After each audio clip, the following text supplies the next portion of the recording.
अपनी माँ को एक गाली पड़ गई तो राजा साहब पूरा बिहार बंद करवा देंगे। क्यों भाई, बिहार ही क्यों बंद करवाएंगे? क्योंकि वहां चुनाव होने वाला है।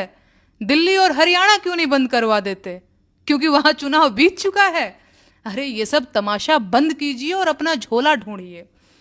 गाली गलौज रोकने के लिए अगर सच में कुछ करना चाहते हैं तो सबसे पहले अपना मुंह बंद कर लीजिए, क्योंकि इस देश के सबसे बड़े गालीबाज आप खुद हैं। आपको याद है कि याद दिलाना पड़ेगा, याद है ना?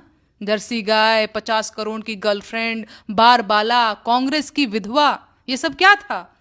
आप इतने बड़े तानाशाह हो गए हैं कि बिहार बंद करवा देंगे? इतनी हिम्मत! आपको पता है ना कि आप एक वोट चोर हैं, और एक चोर की इतनी हिम्मत!